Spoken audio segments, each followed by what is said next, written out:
venerdì, salvo eccezioni straordinarie, con l'amico già collegato con noi e il nostro notista Enzo Cataruzza, al quale do subito il buon pomeriggio. Ben ritrovato Enzo. Ciao a tutti, buon pomeriggio. Bene, allora chiaramente c'è tanta carne al fuoco. Prima di andare un po' a parlare della giunta Fedriga bis, ricordiamo che da ieri alle 11 ufficialmente è partita la nuova avventura per quanto riguarda il secondo mandato di Massimiliano Fedriga come presidente della regione Friuli Venezia Giulia. Ha sciolto la riserva con la nomina insomma del vicepresidente, degli assessori che comporranno insomma la sua squadra. Poi ricordiamo che giovedì prossimo ci sarà l'apertura ufficiale della stagione quinquennale del Consiglio regionale, con la convocazione appunto a Trieste, la nomina poi anche la fiducia e poi a seguire insomma la nomina del Presidente del Consiglio insieme ai vicepresidenti e Legion cantando. Allora però prima di parlare giustamente, no, Enzo, del discorso relativo alla giunta Fedriga, io vorrei ricordare, soprattutto perché in questi giorni c'è il 50° anniversario della morte dell'onorevole insomma senatore Tessitori, che è stato il papà a tutti gli effetti della regione Friuli Venezia Giulia, in ricorrenza anche con i 60 anni della stessa regione autonoma. E per questo ti passo la parola, perché tu potrai descrivere a chi non sa chi era Tiziano Tessitori. A te la parola. Senz'altro è una cosa che ci rimarca un po' la nostra autonomia. Cioè Tiziano Tessitori è stato veramente un padre e un gigante della politica della nostra terra. È uno che ha strappato a tutti i costi l'autonomia, è uno che anche contro il suo partito si era imposto alla loro Democrazia Cristiana e ha cercato in maniera assoluta l'autonomia per la nostra regione. Lo ricordiamo con affetto, ma anche con grande spirito di iniziativa. Io penso che le iniziative nel suo nome continueranno, perché la nostra autonomia non è ancora completa. Lui ha avuto un aiuto addirittura dalla gente, diciamo così, sarda, che quella volta all'ultimo secondo hanno strappato con un emendamento, dato la possibilità alla nostra regione di avere l'autonomia. Sì, possiamo dire che Tiziano Tessitori nel suo progetto si è un po' materializzato non in Friuli ma in Trentino Alto Adige successivamente. Beh, possiamo dirlo, sì, ma diciamo che la nostra gente aveva nel cuore già la questione dell'autonomia. Diciamo che più la parte triestina e qualche parte udinese in qualche modo ha frenato l'autonomia al tempo, no? E soprattutto il suo partito di appartenenza, che in qualche modo vedeva una minaccia nell'autonomia. Invece poi le cose sono andate anche molto bene, nel senso che dopo, come ha ricordato anche nel libro di Moro, proprio Moro stesso ci ha portato il gonfalone, ci ha dato la possibilità di ripartire con l'autonomia. Lui comunque è stato un grande, perché nonostante la sua diciamo così, appartenenza alla Democrazia Cristiana, come dicevo, ha sfidato i notabili del tempo in una maniera rivoluzionaria, no? Quindi io penso che quando si pensa all'autonomia non si può non pensare a Tiziano Tessitori, che è stato il precursore e quello che ha piantato la bandierina, cioè concretamente, capito? Poi abbiamo la nostra autonomia, che sicuramente quest'anno, che ricorre un altro anniversario importante, 60 anni dell'autonomia, io penso che la regione dovrà fare qualcosa di importante, e io parto subito con la novità della squadra di Fedriga. Quel vicepresidente alla cultura e allo sport, che è l'amico Mario Anzi, che sicuramente sarà una novità, a mio modo di vedere, non solo come amministratore ma anche come cultore proprio della friulanità. Non dimentichiamo che nella sua Rivignano la festa del Friuli, come tu sai benissimo che hai dedicato molte sere, molti giorni a dare questi resoconti, lui ha portato avanti non solo le tradizioni, non solo l'idea di identità, ma comunque sia concretamente ha fatto rivivere anche un po' la storia del Friuli. Quindi è stato quello che ha un po' rivoluzionato il 31 di ottobre, mentre nel resto del Friuli si festeggia Halloween, che è questa festa pagana che arriva dalla zona della Gran Bretagna, dell'Irlanda, poi da lì si è trasferito negli Stati Uniti e via dicendo. Lui è quello che invece ha rivoluzionato tutto, perché ricordiamo che il 31 ottobre a Rivignano si festeggia proprio la festa del Friuli. Esatto, quindi insomma io sono ben predisposto a capire che cosa vuole fare. Io penso che la sua iniziativa marcherà anche quest'anno l'iniziativa, magari avrà bisogno. Ecco, tra l'altro non so Sì, se hai ascoltato l'intervista che proprio ieri pomeriggio ho realizzato insieme al sì, segretario sì, molto bella, complimenti. Sì, sì. di Pocenia, proprio le prime parole a caldo dopo l'investitura ufficiale, perché chiaramente, come hai detto tu, hai sottolineato, fino a quando non c'è un'investitura ufficiale si può Esatto, parlare, non parlare. Ora invece che si sa cosa farà la mano destra insieme a quella sinistra e viceversa, giustamente già Anzil si sta muovendo per quanto riguarda il suo settore, senza dimenticare però che vive in un territorio come quello del Medio Friuli e della Bassa Friulana, dove ci sono anche altri problemi, e chiaramente, essendo eletto principalmente in quelle zone, ma ricordiamo che Anzil ha preso tantissimi voti in tutto il collegio duro, sicuro. Sì. quello duro, è stato riconosciuta la sua professionalità, la sua bravura, e la fiducia è stata data in tutta in tutto, il collegio di Udine. Non solo, ma ha una grossa. Dicevo, ci sono lì temi anche delicati, tra cui l'acciaieria. Ieri Anzi chiaramente nell'intervista non l'ha detto, però insomma ha fatto capire non è mia competenza, però chiaramente non farò il cieco vedente, tanto per essere chiari. Sì, ma è chiaro, è stato investito di una grossa responsabilità che io penso sarà in grado di svolgerla in maniera molto, molto brillante. Ecco, ho visto che la Federica ha cercato, ha confermato 8 assessori uscenti. La novità, proprio secondo me, è proprio Anzil Almirante, che il presidente in qualche modo li ha voluti dentro nella sua giunta proprio per fare un restyling, no? Non dimentichiamo che ci sono ben, sono 4 o 5 esterni, 4 esterni sicuro, perché abbiamo. Allora, possiamo dire chi sono, per chi non lo sapesse, insomma, per quei pochi che non sanno come è composta la nuova giunta. Dicevamo appunto Mario Anzil, vicegovernatore con deleghe a cultura e sport, Cristina Mirante, sempre Fratelli d'Italia, eletta nel collegio di Pordenone, infrastruttura e territorio. Il primo esterno è Sergio Emidio Bini, che era alla passata stagione era assessore eletto in consiglio, attività produttive e turismo. Un altro esterno è Sebastiano Callari, per quanto riguarda il patrimonio, demanio, servizi generali e sistemi informativi. L'altro esterno è Riccardo Riccardi, che perde la delega di vicepresidente, ma mantiene quella della salute, politiche sociali. Sì, cambia poco. E delegato alla protezione civile. Un altro esterno è Roberti, autonomie locali, funzione pubblica e sicurezza, idem vale per Alessia Rosolen.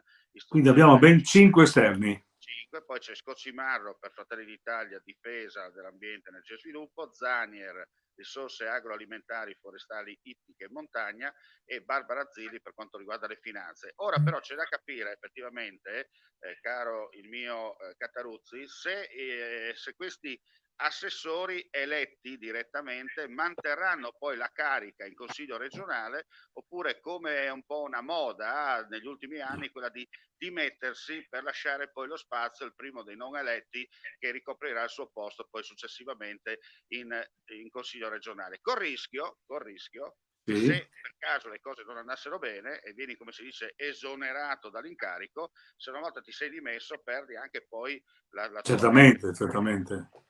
Ma io penso innanzitutto è molto prematuro prevedere un tanto, anche perché dobbiamo vedere l'elezione del Presidente del Consiglio, che mi pare che sia stato designato Bordin, no? Sì, dovrebbe essere Bordin, salvo sorprese. Bordin, eccetera, quindi cambierà un po' anche la conduzione d'aula, quindi dovrà un momentino vedere un po', come si dice, un po' di rodaggio, insomma. Ma quello che volevo rimarcare è che Federica si è affidato alla squadra vincente, diciamo così, che non cambia, no? Ha un grosso potere, però io penso che il suo problema non è tanto l'opposizione che farà il suo lavoro, ma sarà proprio all'interno della maggioranza. E la maggioranza, avendo un exploit molto forte, nonostante il contenimento, si credeva di più, ma comunque il contenimento di Fratelli d'Italia, io penso che Fratelli d'Italia non sarà supina alle idee della Lega e alle idee anche della lista Federica, anche perché dovrà portare a torto collo, che voglia o no, un po' le istanze dei voti che ha preso, insomma, no? E poi c'è la lista Federica, perché io credo che nella lista Federica tanti siano entrati dentro sperando anche di avere un ruolo, no? Che non ce l'hanno ancora, perché attenzione, un conto è fare l'assessore, un conto è fare il presidente delle commissioni. E nelle commissioni di solito si mettono gente già rodata, no? Gente già che sa i meccanismi, perché un conto vedere da fuori, un conto vedere da dentro, un conto provare da dentro. Ecco, mi riferisco a 2 o 3 personaggi che hanno preso tanti voti, per esempio Di Bert, che è stato dirottato verso il capogruppo della lista di Federica, forse anche per lui più congeniale in questo momento. E poi c'è Lirutti Moreno, che ha preso molti voti, che penso che il presidente avrebbe voluto metterlo in qualche modo nell'ambito della sanità, ma essendo Riccardi inamovibile probabilmente verrà dirottato verso la commissione che riguarda la sanità.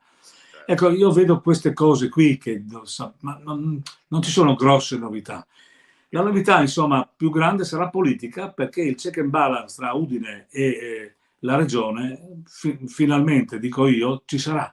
Perché un conto è avere un dibattito interno, un confronto tra consanguinei, diciamo così, tra virgolette, elettorali, politici, Lega più Lega, Fontanini e Federica. È un conto avere un sparring partner di livello diverso, come il sindaco di Udine De Toni, che comunque dovrà elevare un po' la sua politica per cercare di diventare un interlocutore serio, credibile e soprattutto tangibile per quanto riguarda i programmi della regione. Quindi lì vedremo un momentino la pasta della regione, perché non potrà far finta di niente, e vedremo se dal punto di vista istituzionale cambierà qualcosa.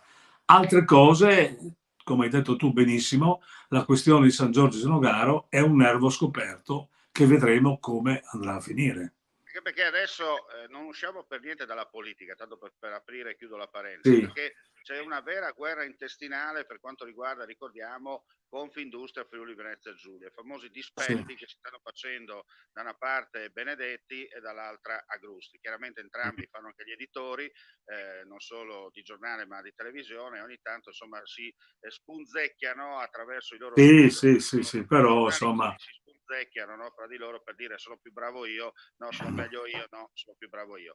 La cosa però che lascia un po' perplessi è che la scelta del territorio di costruire ex nova una acciaieria, che ricordiamo ancora non è un laminatoio ma un'acciaieria. Già un laminatoio potrebbe fare dei danni di suo, immaginarsi un'acciaieria cosa potrebbe comportare per il territorio. Qualcuno dirà sì, però siete i soliti che battete il chiodo perché 400 operai stanno a casa. Io queste cose, queste barzellette onestamente ci credo poco. C'è da capire cosa c'è dietro e c'è da capire come verrà poi finanziata effettivamente questa acciaieria, se sono soldi pubblici, se c'è qualche giochetto, cambiali in bianco e via dicendo. Ma anche qui stiamo indagando, non solo io ma anche altri miei colleghi, insomma, si stanno muovendo sul territorio. Ripeto, i posti di lavoro bisogna darli, no, caro sicuro, sicuro. presidente, non deve lasciare la casa, però tu mi insegni che si deve costruire dove serve e non dove non Beh, serve. c'è una questione anche una questione ambientale, perché non dimentichiamo che nel teatro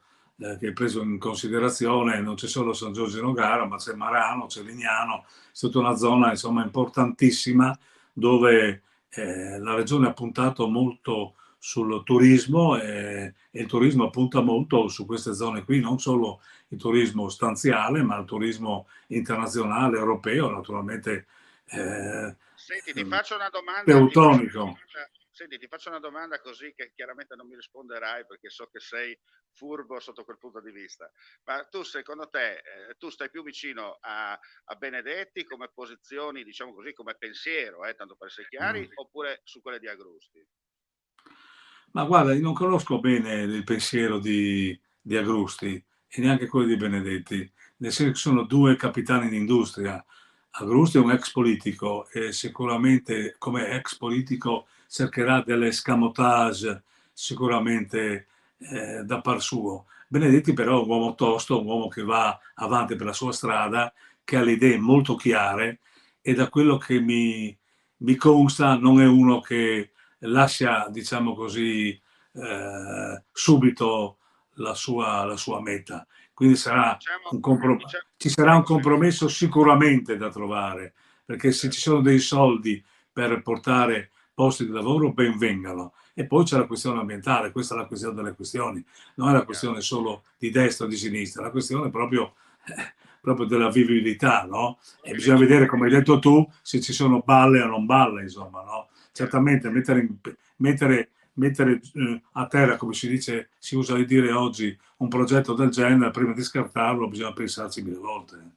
Possiamo dire che, usando un gergo calcistico, Agrusti fa un gioco d'attacco, nel senso una sorta di calcio all'olandese, calcio totale, mentre Benedetti la valuta più col mezzo sistema, tanto per essere chiari. Ma diciamo che lui ha fatto una proposta concreta per i posti di lavoro e ha fatto una concreta anche per il PIL della regione. Sappiamo che l'assessore che è tornato in carica, Bini, è uno che ha caldeggiato questo progetto, ma sappiamo anche che la Lega, proprio con il nuovo neo presidente del Consiglio futuro, ma anche Federica, non è che hanno assecondato completamente la questione. Per cui diciamo così che il progetto è sul tavolo, ma deve ancora partire, bisogna vedere come parte e se parte, perché questo è il problema. Cioè, L'augurio questo è che non non ho parta visto. da parti mie. Anche perché i voti sono stati dati in un certo modo, insomma, no? Tu hai detto prima, il vice governatore, quella parte lì, fa parte di un partito molto presente. Se facciamo quattro conti in consiglio, mi pare che 8 voti di Fratelli d'Italia sono dirimente da una parte e dall'altra. Quindi Fratelli d'Italia potrebbe anche dire non mi va bene questo, e non dimentichiamo che l'assessore all'ambiente è proprio di Fratelli d'Italia. Certo, Per cui diciamo che la partita è molto interessante, ma l'argomento è anche molto spinoso. vero, vero. Mm, Da esatto. tizzoni ardenti, tanto per essere chiari. Tizzoni ardenti, bravo, sì. Per non dire altro. Senti una cosa, allora, invece per quanto riguarda l'opposizione è già un po' di mal di pancia, no? Perché ha vinto, come si dice per quanto riguarda il Partito Democratico, il buon Moretti, di nuovo capogruppo. Tutti davano per scontata l'elezione di Francesco Martinez come capogruppo del PD, voti alla mano, insomma, ha preso quasi un Sì, voto ma di vantaggio. evidentemente Martinez è stato sponsorizzato dalla stella cadente in questo momento, che è la Serracchiani, che nonostante sia intestata la vittoria di Udine, ma comunque sia è in segreteria, ma non ha più quel PIL di capogruppo, eccetera. Quindi io comunque vedo con favore 2 o 3 elementi nuovi, sicuramente l'ex sindaco di Trepogrande, la Celotti, e anche Massimiliano Pozzo, sono 2 giovani che in qualche modo portano linfa alla posizione. Poi abbiamo anche l'ex, cioè lo sconfitto, il presidente del candidato del centro-sinistra, che mi pare che Moretuzzo ormai ha preso 5 elementi, no? Nel suo gruppo, sono 5, no? Quindi potrà fare una politica un po' diversa dalla scorsa volta, con 5 elementi, potrà anche delineare. Quindi vedo un certo rinnovamento per una rinascita, anche perché l'ultimo mandato, il secondo mandato di Federica, quindi dovranno un po' mettere i ferri in acqua, avendo Udine dalla propria parte, e vedremo se effettivamente, insomma, non ci sono alibi né da una parte né dall'altra. I cittadini torneranno a votare quando vedranno che veramente c'è partecipazione e si affrontano i temi senza costrizione di lobby. A mio modo di vedere, questa volta sia Udine, in regione un po' meno, ma anche in regione, hanno vinto le grandi lobby. Le grandi lobby hanno vinto, insomma, ecco. Perché Certo. se vediamo i vari candidati sono stati dislocati un po' da una parte e dall'altra, certi candidati che erano dati per certi sono rimasti a casa, e per cui c'è stata una certa selezione. Non dimentichiamo che chi fa le liste elettorali fa anche uno screening per vedere i competitor, chi mettono e chi non mettono, no? Tanto per non far nomi, che Apollino ha portato via tanti voti a Zanin. Ballo, che credo di avere tanti voti di più del vice governatore, è stato frenato un po' da Novelli e da altri. Insomma, c'è stato questa check and balance all'interno, no? Una guerra sotterranea, ma c'è sta. Permettimi di dire, forse qualcuno ha vissuto troppo sul web e probabilmente non ha avuto i cosiddetti cavalli di razza che hanno lavorato poi dietro le quinte, no? Perché giustamente... Certamente, ma direi comunque che Fedriga adesso è, diciamo così, un po' un re del centrodestra. Penso che avrà le mani libere per fare, non dico quello che vuole, ma comunque sia con la sua autorevolezza, perché ormai è un personaggio a livello nazionale, nella sua lega ha vinto, perché ha dimostrato anche dal punto di vista strategico, non tattico, strategico, di portare a casa un risultato enorme, e penso che abbia fatto un po' di pulizia anche nelle sue liste, tenendo le persone giuste, insomma. No? Certamente la critica che gli viene fatta, che ha rimesso al loro posto 5 esterni, anziché magari cercando di farli andare in lista, la cosa era diversa, perché no, penso 3/4 di loro non avrebbero avuto problemi, e per cui bisogna vedere se magari questi esterni, qualcuno potrà rimanere per un periodo, poi magari prendere la presidenza a qualche partecipata grossa, o meno lo vedremo, insomma, in lungo andare, troppo presto. I giochi probabilmente si faranno a settembre-ottobre. Quando si comincerà a delineare, come sì, perché durante l'estate si parla e si decide, poi a settembre si tirano le fila in maniera concreta. Sì, intanto facciamoci il Friuli Doc, facciamoci gli Alpini e avanti il popolo, insomma. Bene. Grazie a Enzo Cattaruzzi per la partecipazione, grazie a voi come sempre amici vicini e lontani per la visione e l'ascolto. Termina qui il nostro appuntamento con Mixed, la politica di Enzo Cattaruzzi, tornerà venerdì prossimo, stessa rete, stessa ora. Vi ricordo che l'informazione continua su friulitv.net con le notizie aggiornate attraverso il nostro sito, e come si dice dalla lontana provincia dell'impero, mandi e alla prossima. Mandi.